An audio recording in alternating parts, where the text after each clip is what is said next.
The fluorescent buzz filled the reunion hall as my aunt's words cut me off the guest list. I'm Graham Harlan, in my 50s, an internal auditor. The silver coin in my pocket pressed cold against my palm, while whispers swirled. Why did Admiral Mercer take my arm in front of them all? The air inside the VFW hall smelled like burnt coffee and floor wax, the kind of mix that seeps into your jacket and lingers for hours.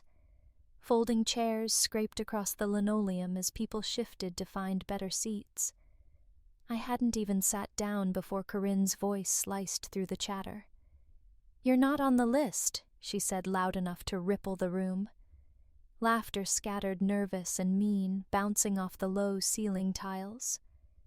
I froze, my hand instinctively pressing against the coin in my pocket, the silver cool against my palm. It was the only thing of my father's I had left, and right then, I clutched it like it might steady me. My cousins leaned together in tight clusters, whispering behind plastic cups of punch. Some smirked. Others looked down at their shoes, as if that spared them from the scene. I tried to keep my face still, though my ears burned. Above the din, the fluorescent lights buzzed like impatient insects, a soundtrack to my humiliation. Near the refreshment table, Admiral Mercer stood, a cup of red punch in his hand, his expression unreadable. He wasn't family, but his presence at this reunion had puzzled me all afternoon. Now his eyes stayed fixed on me, not blinking, like he'd been waiting for this moment. Corinne's smirk widened. "Honestly, Graham, you just can't help yourself, can you?" She turned to the guests nearest her, looking for nods. Some offered them, eager to stay on her side. My chest tightened. Every instinct told me to argue, to remind her I'd been at every reunion for decades, that I'd helped set up tables when she was still pretending not to notice me. But I swallowed the words. Instead, I rubbed my thumb along the coin's worn edge, tracing the groove like a ritual. I thought of my father carrying it, flipping it between his fingers before inspections, telling me once that a smooth edge meant you'd weathered storms without breaking. The thought didn't comfort me as much as I hoped. The whispers swelled again. He's crashing. Pathetic. I shifted my weight, forcing myself to stand straighter, though the air felt heavy with embarrassment. Then Mercer moved. He crossed the room without hurry, his uniform presence impossible to ignore even in civilian clothes. He reached me, set his punch cup down on the nearest table, and took my arm in his firm grip. The hall fell silent. Folding chairs stopped squeaking. The buzz of the lights seemed louder, sharper. Every eye landed on the Admiral's hand resting on my sleeve. Why would an admiral stand with him? One cousin muttered the words, carrying farther than he realized. The coin pressed into my palm, as if it were taking the blow for me. I kept my face, still breathing through the thick silence. For the first time all evening, no one laughed. The porch boards creaked under my shoes as I stepped out into the muggy evening. Cicadas screeched from the trees like tiny engines running hot. I pulled my phone from my pocket, but the screen might as well have been shouting louder than the bugs. Notifications stacked one after another, pings chasing each other across the glass. Unlisted Uncle Crash's party. The headline glared at me from a local blog I didn't even know existed. Beneath it, a blurry photo of me clutching my arm as Mercer held on. The caption made it worse. Family blindsided by gatecrasher Admiral intervenes.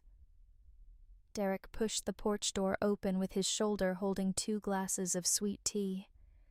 The light from inside caught his face, a soft glow that made him look concerned. He handed me a glass. "Hey, I believe you," he said, "but maybe let it go. It's not worth it." His voice was steady, but I caught the faint smirk tugging at his mouth when he thought I wasn't looking. Sympathy on the surface, satisfaction beneath. I sipped the tea. It tasted too sweet, cloying, and stared at my phone again. The reporter showed up as if he'd been waiting in the hedges. He leaned against the porch rail, notepad in hand, pen clicking like a metronome. Mr. Ellery. He said, what exactly was Admiral Mercer doing stepping in like that? Was it planned? I blinked at him. Planned? You think I staged my own humiliation? His pen scratched as if my irritation was confirmation. Porch light buzzed above us, casting a circle of tired yellow on the peeling paint.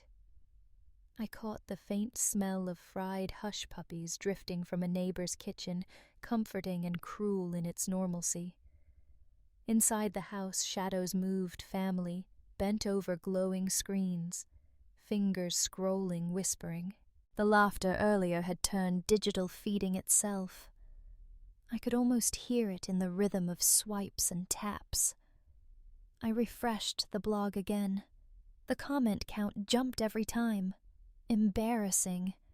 Should have stayed home. Admiral must pity him.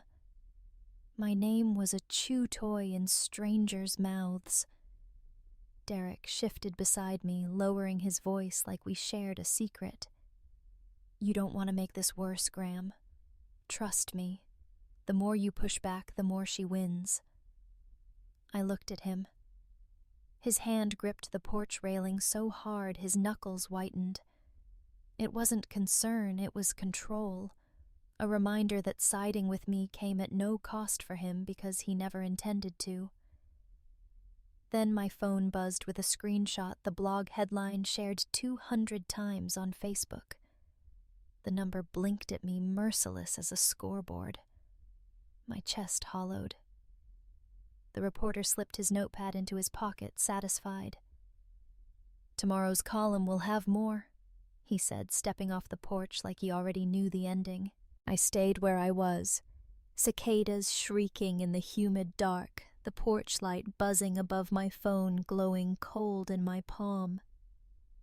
The subject line read plain as chalk: records you may need. Sent just after dawn, no signature.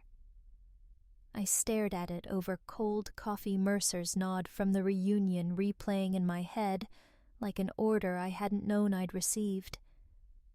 By late morning, I was driving north. Fall air at Portsmouth carried the tang of salt and machine oil. The shipyard archive sat low and windowless. Inside, a fan ticked in uneven rhythm, and the place smelled of dust grease and paper left too long. Graham Ellery. A voice came from between steel shelves. A man stepped out, square-shouldered eyes the gray of deck metal. Leonard Briggs, your father served under me. We shook hands. His grip was iron still. His gaze dropped to my pocket. You still carrying it? I pulled the coin free, its silver dulled by years. He tapped it twice with his finger, the metallic click sharp in the quiet. Your father used to do that, he said. Reminder to steady himself. The archivist behind a lamp nodded Briggs along. He led me to a table where he laid out 2 ledgers thick with wear. The drawers groaned as he opened them, smell of rust and ink rising. These are trust records, he said. One from your grandfather, one from an insurance payout. I traced neat initials TJE down the columns. Tuition, winter clothes, medical bills. The care embedded in the handwriting struck harder than the numbers. Briggs let me linger before sliding a second book closer. And here's where things tilt. The entries shifted. Blue ink gave way to bank stamps, purpose lines filled with operational expenses and community outreach. Signatures scrawled across the margins. My stomach dropped when I saw the looping letters. Corinne Hale, again and again tied to withdrawals. She told everyone I was the burden, I whispered. Briggs said nothing. The fan ticked. The archivist coughed politely and turned a page for him. He produced a folder, paper edges brittle.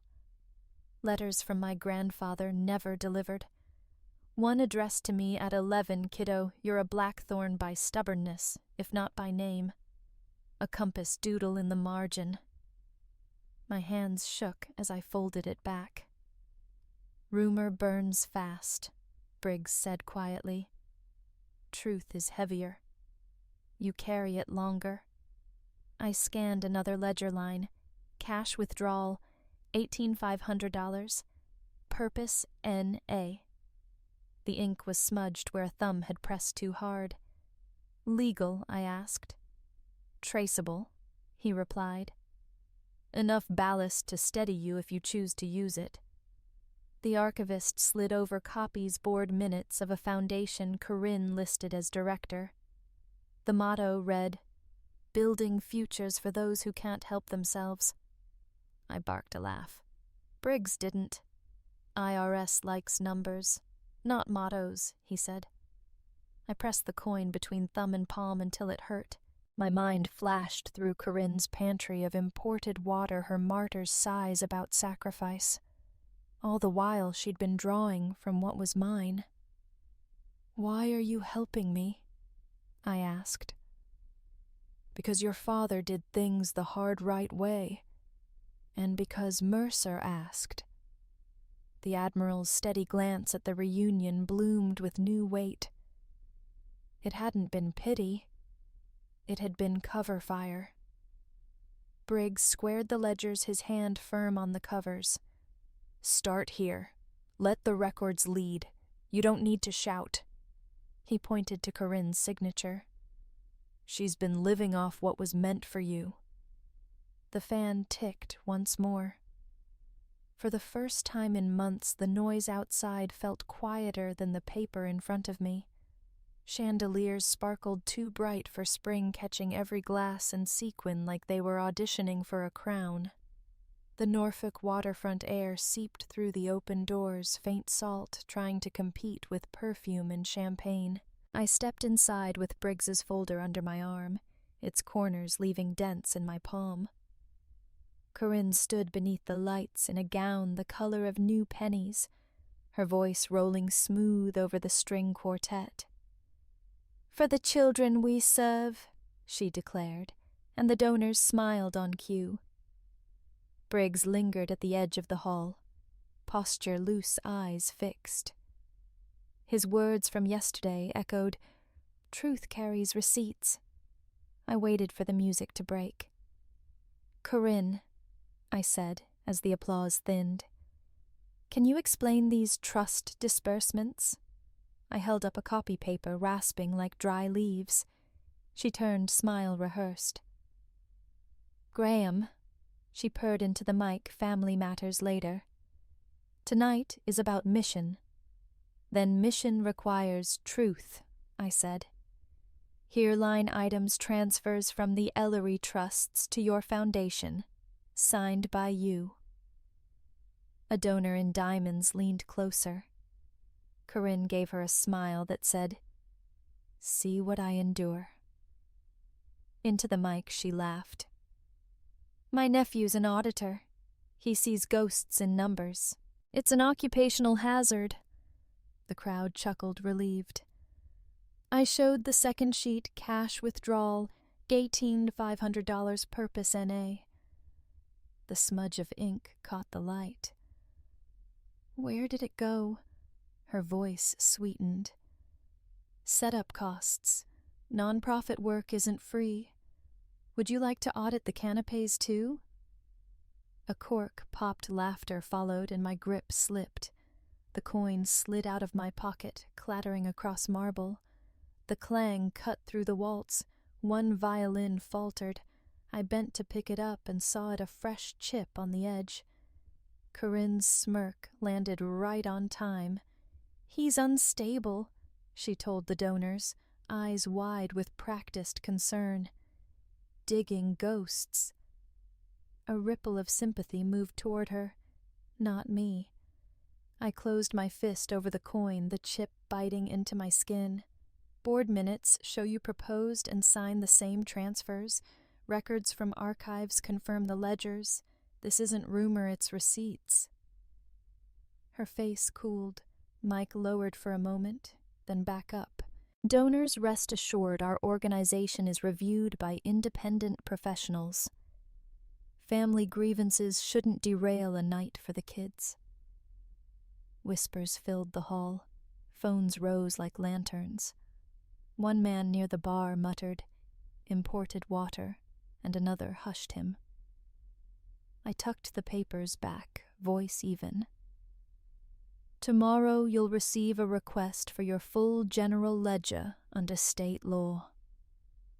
Preserve everything." She gave a tiny nod, almost theatrical. Security. 2 men in black suits moved in steps, slow, hands open. Donors turned back to their glasses.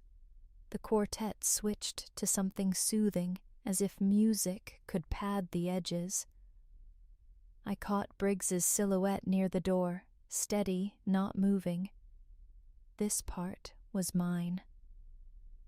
I slipped the coin back into my pocket, felt the new chip snag the fabric, and straightened. The first guard raised his voice gently. "Sir, let's step outside."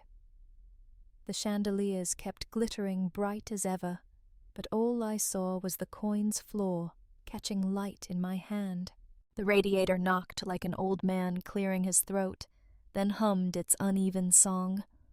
My home office felt more like a storage closet with a desk papers stacked crooked printer light blinking, the faint smell of toner mixing with the cold air that slipped under the window. The coin sat beside the keyboard, its chipped edge catching the lamplight. My cursor blinked against a blank subject line. I typed slowly. Release scheduled 10 a.m. Monday. Just seeing the words gave me the same chill as the draft of air across my fingers. The folder Briggs had pressed into my hands at the gala now sprawled across my desk.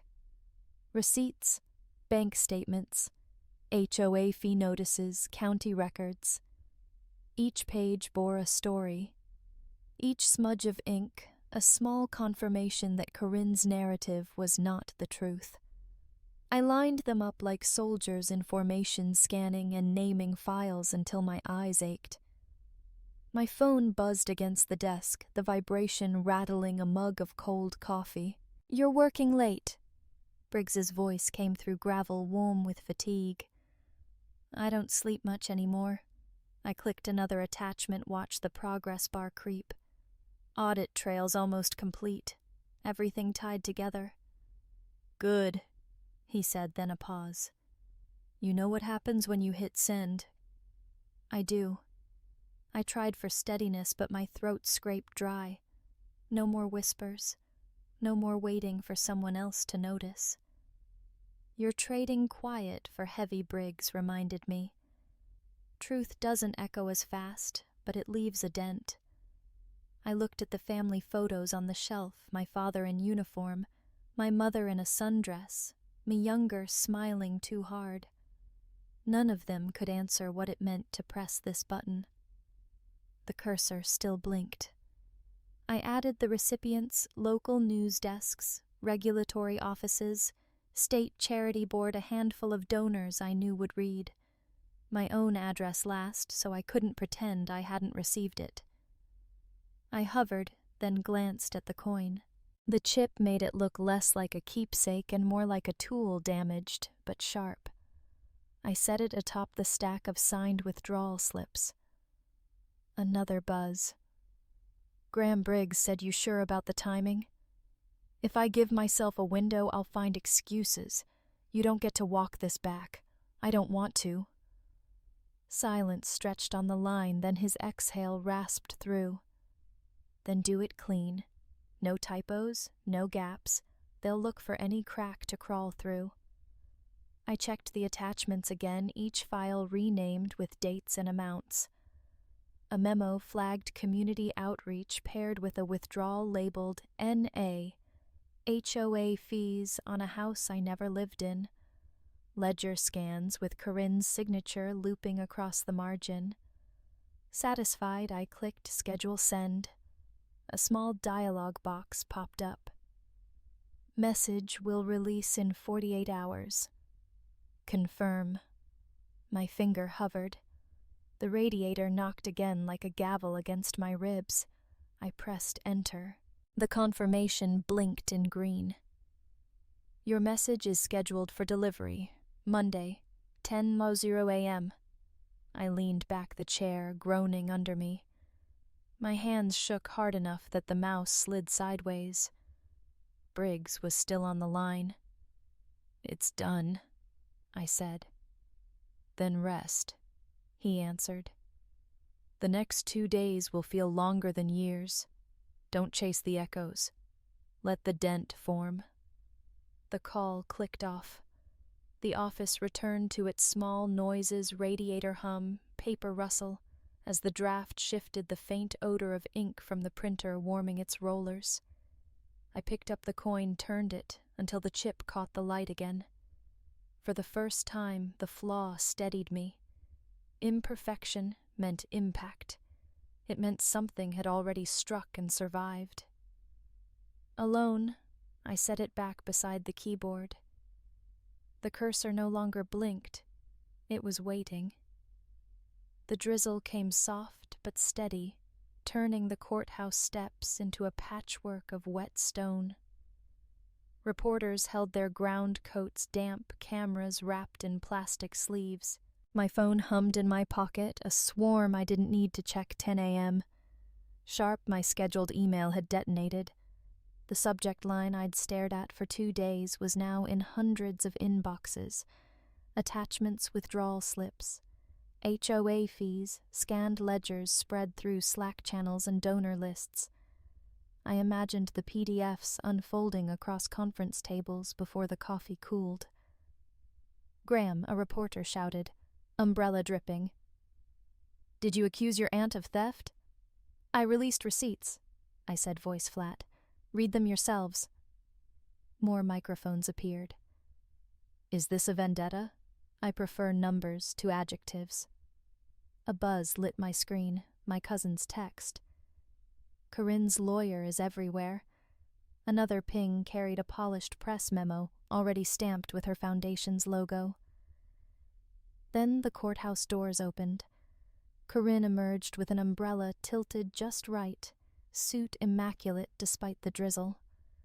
Her lawyer walked half a step ahead. Behind them, 2 aides lifted phones for the live stream. Admiral Mercer stood in the crowd, without cover. Cap, wet, gaze steady. Briggs lingered farther back, silent as stone. Good morning, Corinne began, voice pitched for microphones. Our foundation serves this city with transparency. Sadly, a family member struggling with stress has misread spreadsheets as scandal. Reporters leaned closer. I lifted a photocopy above the crowd. Board minutes with her signature, I said. Withdrawals labeled NA. That's not stress, it's record keeping. She smiled sweetly. He's an auditor. Auditors see ghosts. We see children helped. My phone vibrated again. I opened the live stream. 0.9K watching. 2.3K. 2.8K. Comments rolled faster than rain down the steps. He wants money. Unstable. Receipts or it didn't happen. LOL auditor drama. The courthouse clerk appeared with a damp sleeve. Today's hearing is postponed pending review, he read. Parties should refrain from public commentary. The phrase landed like a gavel. Corinne's lawyer accepted with a gracious bow. We welcome the delay. It prevents the court from being manipulated by timed media stunts. Flashes burst white. My coat smelled of wet wool. Preserve the records, I said the only words I trusted to hold. No one heard over her microphone. This is a family matter, Corinne soothed, and I won't expose my nephew's struggles further. Our audits are clean. Our work continues. The live stream ticker jumped 3.5K, 3.9K. The comments stung sharper now. He embarrassed himself again. Poor guy. This is sad. A camera swung toward me, catching my jaw tight. Glasses streaked, shoulders locked. I knew how it looked, a man, frozen rain dripping outflanked. Final word today, a reporter pressed. I slid my hands into my pockets, not to hide them, but to feel the chipped coin. Its edge bit into my palm, imperfect but solid. No final word, I said. Only records. But the record the world saw was different. Phones tilted toward Corinne's calm smile, her hand lifted in a gesture halfway between blessing and dismissal. Behind her, the courthouse doors closed with a heavy sigh. My cousin's next text lit the screen before I could pocket it, headline, Auditor Humiliated Again. The drizzle thickened. Umbrellas clapped open. The crowd rotated away. Only Mercer and Briggs stayed fixed. Mercer's gaze steady. Briggs's arms crossed in silence. I stood where I was until the plaza thinned, then stepped down onto the wet pavement that smelled faintly of pennies. The call came before sunrise. Mercer's voice was steady. Meet me at dawn. Memorial Plaza. Sleep was already a stranger. I set the chipped coin under the lamp and rubbed it with a cloth until the edge gleamed despite the scar. A coin can't forget a blow, but it can shine again. By first light, I walked toward the Norfolk Naval Memorial. Flags snapped in the salt wind. Gulls circled overhead. Cameras were already mounted, red tally lights blinking. Townspeople clustered with coffee cups, their curiosity sharper than the breeze. Mercer waited by the granite wall. Beside him stood Admiral Leland, broader, older presence, heavy as stone. Mercer clasped my hand, felt the coin nodded once. Short and clean, Leland said. Voice oak rough. The PA popped. Mercer stepped to the mic, saluted the memorial first, then turned to the crowd. Names are how we keep faith, he said. He looked straight at me. Mr. Graham Harlan stepped forward. I did rain-damp bricks, solid under my shoes. Mercer raised his hand in a salute that lasted long enough for every camera to capture it. Flashes popped. Then Leland unfolded an embossed letter. His tone was unadorned like ledger lines. This is an official commendation and correction, he read. Whereas records misnamed Graham Whit Harlan, and whereas evidence reviewed proves misconduct not by him but against him, it is resolved. He listed findings, notarized receipts, amended clerk entries, board minutes, corrected professional designations, reinstated. A deputy clerk rolled forward a cart stacked with boxes. Papers rasped as she read docket numbers. A notary's seal thudded onto each page.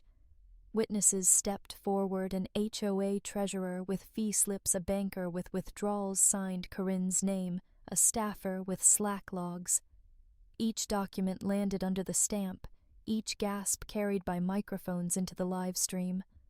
External lenses multiplied the moment. The local station panned from the flag to the embossed seal. Phone feeds scrolled with counts climbing past thousands. For once, the noise matched the truth. Finally, Leland's voice softened. Further, we recognize the conduct of Mr. Harlan in choosing process over spectacle under sustained pressure. The name Harlan shall be recorded, restored, and respected. He handed me the folder. Accepted, sir. Applause surged, echoing off glass and granite, rolling like surf against the harbour wall. Mercer reached into his pocket and produced my coin, polished, now its chip still visible but shining. He pressed it into my palm. "It belongs with you," he said. The metal felt heavier than before, weighty with return. I closed my hand around it, the edge aligning with my lifeline. For the first time in years, the scar steadied me. Reporters angled toward the next story. Corinne stood pale at the plaza's edge. As applause rolled, she slipped into the crowd, her smile brittle. 2 journalists hurried after her, cords trailing. The last glimpse was her back retreating into side streets. The microphones hissed, then powered down. Flags cracked overhead. My name had been spoken, stamped, recorded. The plaza air carried it farther than rumor ever had. I stayed still a moment longer, coin warm in my fist, applause still in my ears. The applause from the plaza had died hours ago, but the silence it left pressed harder than the cheers. By evening, I found myself at a dockside bar, neon buzzing against the window fryer oil, drifting in with the salt air. Briggs was waiting at a high-top coin case between his hands. He tapped it twice, our old signal for debrief. "Respect's a tool, not a trophy," he said once I sat. "You keep it on a shelf, it just gathers dust. Use it, it moves boards." Admiral Leland arrived without fanfare, rain still on his shoulders. He slid a notary-sealed sheet across the table. "Restitution order will post this week. Clerk Index Association, minutes, state registry, they'll all carry the correction. But posture matters as much as paper. Stay steady." I nodded. My name was clean again, but the edges still ached. 2 veterans drifted over from the end of the bar. Fraser lifted his bottle in greeting. Saw the stream. Reminded me of when I came home and my foreman introduced me as the kid who left us short-handed. Took years to get my name back. Ortiz spoke softer. My mom's house HOA fees doubled when I deployed. Notices disappeared. By the time I got back, liens were heavier than her porch lights. Their stories felt like echoes of mine scaled to different ledgers. Briggs leaned in. "Tell him what helped, not just what hurt." "A fund," Fraser said. "Someone who knows the difference between a missed payment and a predatory policy." Ortiz added, "And a form that actually roots right. Put a box for service member and watch policy show its face." The bartender, without asking, slid over a napkin and pen. The ink bled on the damp wood as I sketched records. Fees, council, bridge grants. The letters smeared onto my wrist like a stamp. Leland studied it. "Seed it with your restitution. The association wants to match. A regional bank's PR team is already drafting language about restoring trust. Use them. Make them spend it." I thought of every night Corinne's shadow had stretched across my work. Fraser's scar, Ortiz's tight voice, proof it wasn't just me. The ledger of harm was longer than my name. "I can co-chair," I said, then corrected myself. "I should co-chair." Briggs's grin was brief but certain. Leland slid his phone across. The subject line was already written: Quiet Ledger Fund Founding Board and Spring Clinics. I typed dates, commitments, one simple promise, a May clinic at the VFW hall. My thumb hovered, then pressed. The faint whoosh sounded louder than any gavel. Replies pinged almost instantly. "We're in. Let's meet Friday." For a moment, I just stared at the screen, the ink-stained napkin under my hand, the smell of fryer oil and salt mixing with Sharpie solvent. Something was shifting from rumor to record, from grievance to plan. Briggs pushed the coin case toward me. Inside, the coin gleamed under the neon chip. Still their scar turned bright. "You're ready," he said. I closed my hand around the case. The hinge clicked like a promise, small but solid. The hall remembers. You can feel it in the way sound lands, how laughter doesn't bounce off the walls quite as hard as it did the night my name was a punchline. A year later, the same waterfront room that fogged my glasses with humiliation now breathes easy roses on every table, windows open to a summer tide, brass players warming scales that glow like amber. The coin rests in its velvet case on the podium, a small moon catching the spotlight. I don't touch it yet. Let it work the room before I do. The band fades. Silverware pauses, and Admiral Mercer steps into the light with a glass of something golden. He waits for the hush to settle the practiced patience of a man who's stood through storms and votes alike. "Ladies and gentlemen," he says, voice steady as the harbor wall, "tonight isn't about a single ledger corrected. It's about a community choosing how we account for each other." Glasses clink crystal-rented tumblers, a mason jar or two from the back tables.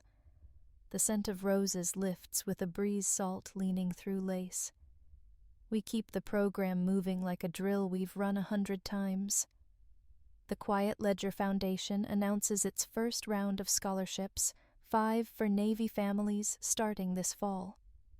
Ortiz is here, hair shorter, smile wider, reading the names with a hand that doesn't shake anymore. Fraser follows with our clinic schedule, VFW halls in 3 counties, a municipal building that used to lose paperwork now reserving its biggest room for our Saturday sessions.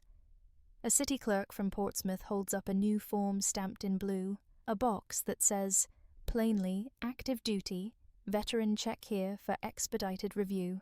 It's a small square that took 10 months and 4 meetings to carve out of the bureaucracy. The applause for that box sounds different. Relieved.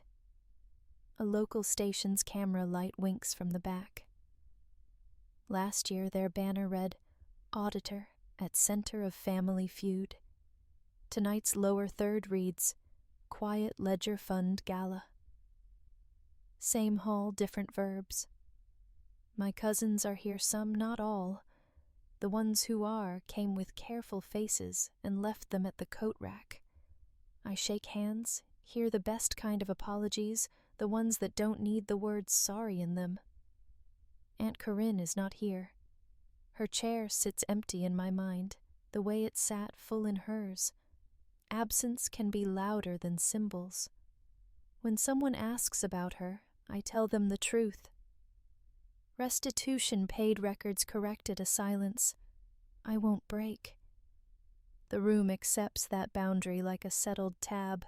Admiral Leland reads the list of partners without embroidery association boards. Credit unions willing to put grants where their press releases used to go, a law school clinic that shows up on Wednesdays with students who think footnotes can save the world. Sometimes I think they might be right. I step to the podium. The coin's case is warm under the light velvet, soft under my fingers. I don't open it. Not yet. I tell the room about the little things that changed this year, how a bylaw clause got rewritten so late fees stop cascading when orders are cut, how one HOA board now sends notices in duplicate to the house and to a designated caregiver because porch lights don't read mail, how a county recorder added a second signature line so a spouse isn't erased by a missing pen. I see nods ripple outward in tidy rows. This is how you move a ledger, one line at a time. The media notes its notes.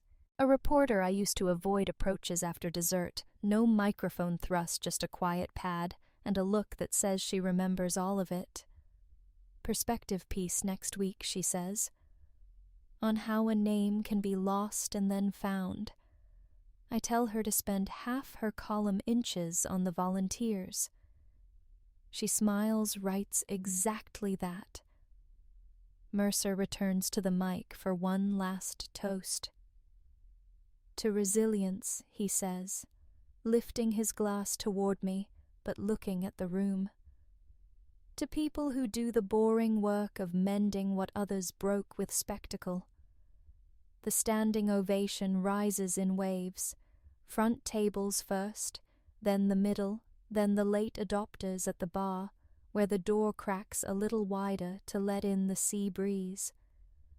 Flashbulbs bloom soft white flowers in a garden of faces. I finally open the coin's case. The chip is still there, bright, as if someone burnished the damage. I touch it with a thumb. It is cool, solid, true. I clear my throat. We can't erase the past, I say, and a fork stops mid-air somewhere near the back, but we can decide what its light is good for. I nod toward the scholarship recipients, toward the clerk's blue-stamped form toward Fraser and Ortiz, and the seniors who staffed our intake tables with the warm efficiency of a ship's galley. Tonight it lights tuition. It lights a policy rewrite. It lights a door that used to be locked. The band swells with something bright and unshowy. People line up at the pledge station. Card readers chirp, pens scratch. A child leans on the table and grins at the sticker she gets for choosing to give. Out the windows, the harbor takes the last of the sun and turns it into a runway. I close the coin's case and set it on the podium spotlight, catching its surface like a lighthouse beam. I don't pocket it. Some things need to stay where people can see them. We can't erase the past, I say again, softer now for the back row and for myself, but we choose how it lights tomorrow. A wind slips through the hall, carrying salt and music. Glasses touch. The room breathes. And for once, the hall remembers kindly. The scent of varnished wood rose from the podium as the hall emptied softer now than the brass that had filled it. I lifted the coin's case, its hinge newly firm, and brushed the smooth surface where the chip caught light. Justice had been rendered, but what endured was not revenge. It was the choice to build something larger than my own ledger. Even broken names can be mended, just as a job lost or a trust betrayed can still become the seed of a foundation. A church bulletin pinned later called us keepers of quiet ledgers. What will yours record